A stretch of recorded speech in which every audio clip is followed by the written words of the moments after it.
N'ayons pas peur de continuer à rêver.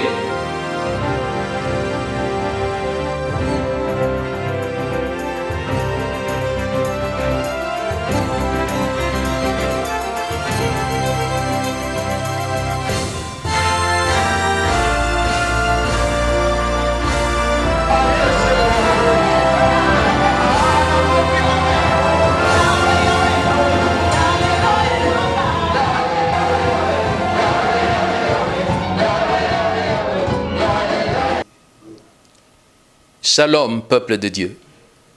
Après avoir été sauvé, le chrétien n'a de raison de vivre ici-bas que celui de vivre dans cette communion avec le Seigneur et de pouvoir servir et vivre avec et vivre pour ce Seigneur-là. Voilà pourquoi notre plus grand fardeau est d'arriver à amener ce chrétien-là à comprendre cela, à porter cela dans son cœur et à en faire sa raison de vivre. Vivre pour le Seigneur, par le Seigneur, dans le Seigneur, et cela tout le temps de sa vie ici-bas.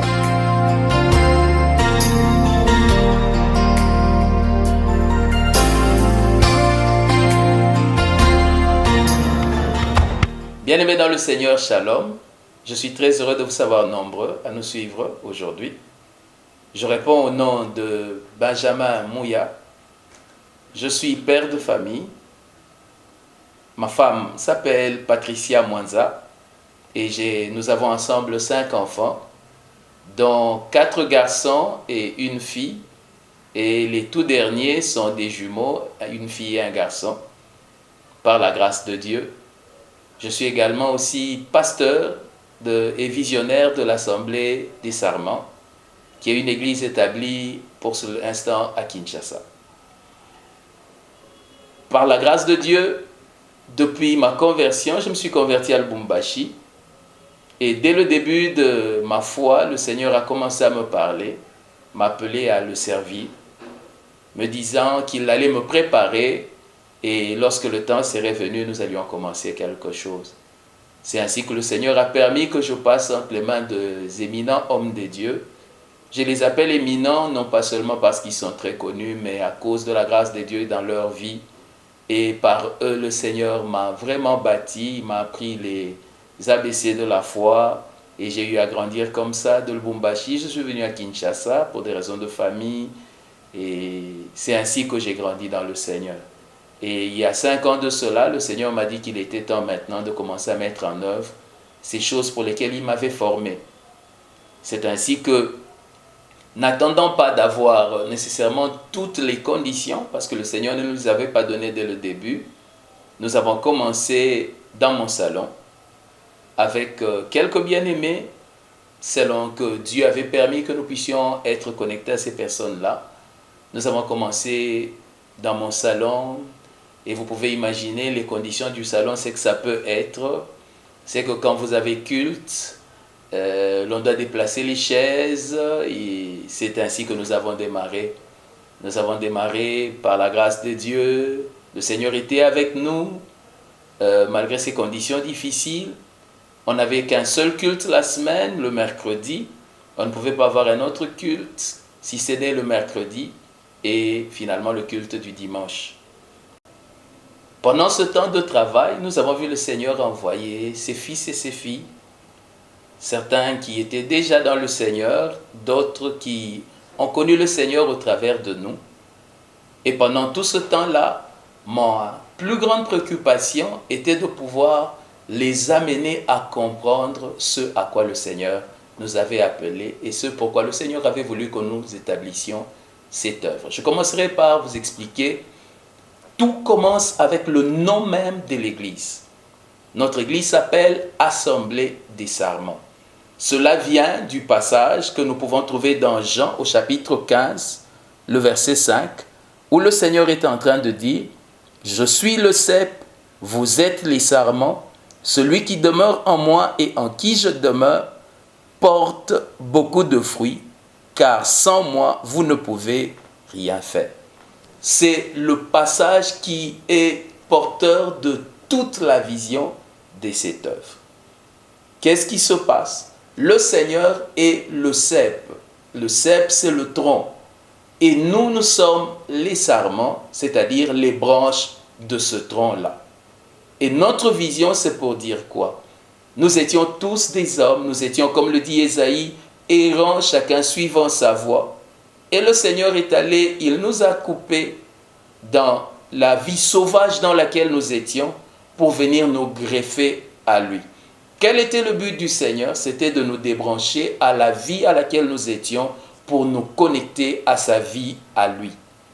Et il voulait nous donner sa vie. Jean chapitre 10, le verset 10 dit ceci, que le Seigneur est venu afin que les brebis aient la vie et qu'elle l'ait en abondance. Comment il nous communique cette vie en abondance? En nous branchant sur lui. Nous devenons ces branches, nous commençons à nous nourrir de sa vie jour après jour. Et qu'est-ce que nous croyons dans cette vision? C'est que la transformation viendra de ce que nous sommes connectés à sa vie. De ce que jour après jour nous prenons de sa sève. La meilleure image, l'apôtre Paul en parle comme ça, en parlant de l'olivier greffé. Nous avons été greffés à l'olivier. Et quand vous êtes greffé, ce n'est pas du jour au lendemain que l'on voit vos feuilles changer, que l'on voit votre nature changer. Mais à force de vous nourrir de sa sève, à force d'écouter sa parole, à force de rester en train de contempler la gloire du Seigneur, comme le dit l'apôtre Paul aux Corinthiens, vous êtes transformés en la même image de gloire en gloire. Nous croyons qu'en restant dans cette communion avec le Seigneur, nous sommes transformés. Nous commençons à penser comme lui. Nous commençons à parler comme lui. Nous commençons à agir comme lui. Et à la fin, nous devenons vraiment ce que la Bible appelle des chrétiens, c'est-à-dire des hommes comme Christ. J'espère que dans ces quelques mots, vous avez réussi à comprendre plus ou moins la pensée qui soutient l'Assemblée des Sarments. Vraiment que le Seigneur vous bénisse. Je prie le Seigneur que chacun d'entre vous vive dans la communion de celui que nous appelons presque avec affection comme ça, notre cep, Jésus de Nazareth, de vivre dans cette communion-là avec lui et de recevoir de lui la plénitude de ce salut, si grand et si merveilleux, pourtant si ignoré, qu'il nous offre à tous par grâce. Que le Seigneur vous l'accorde en plénitude et que vous viviez l'abondance de cet héritage qu'il a mis en provision pour nous. Au nom de Jésus, soyez bénis.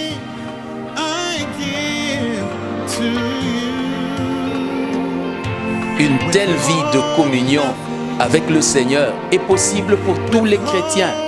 Ce n'est pas seulement pour les pasteurs, les serviteurs des dieux reconnus et ordonnés. Non, c'est pour tous les chrétiens, à tous les niveaux, le plus petit comme le plus grand. C'est ouvert à tout le monde parce que c'est par grâce que nous l'avons à Jésus-Christ. C'est telle est ma prière que vous puissiez vivre cela. Que Dieu vous bénisse. Voilà, 5 ans déjà. 5 ans où jour après jour, nous avons vu la fidélité et la grâce de Dieu nous accompagner. Et en ce jour, nous pouvons dire « Ebenezer ». Jusqu'ici, l'Éternel nous a secourus.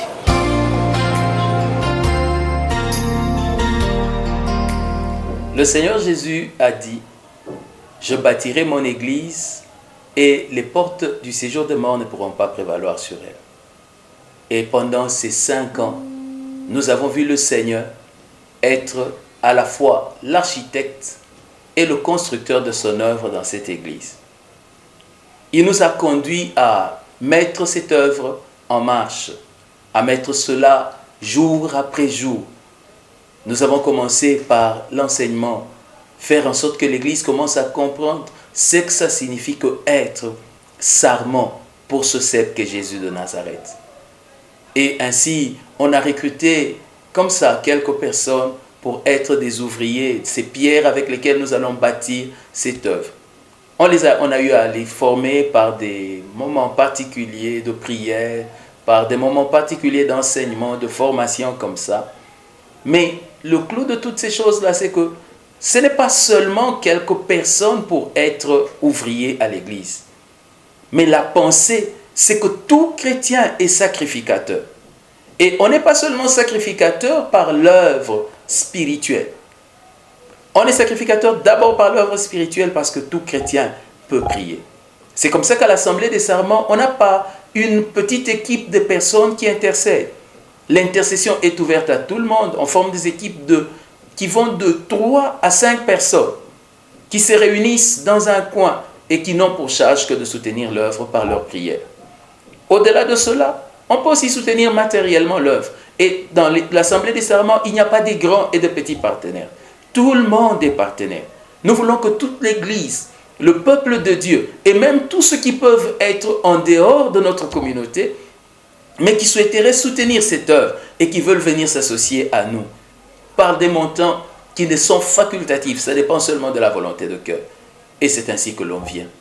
Et pour mettre le comble à tout cela, l'un des plus grands événements de l'année, dans lequel nous venons tous, et ce jour-là, il n'y a pas de pasteur, il n'y a pas de fidèle. Ce jour-là, nous nous réunissons tous. Nous l'appelons gratitude. Il se passe le dernier dimanche du mois de novembre, et nous nous réunissons pour louer, célébrer Dieu. Ce jour-là, il n'y a pas de prédication.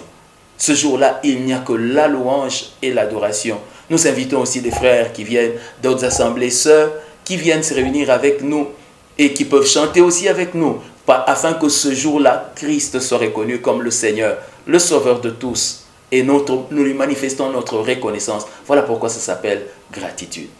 C'est l'événement majeur de l'année pour nous. Que le Seigneur vous bénisse et que sa faveur soit sur vous.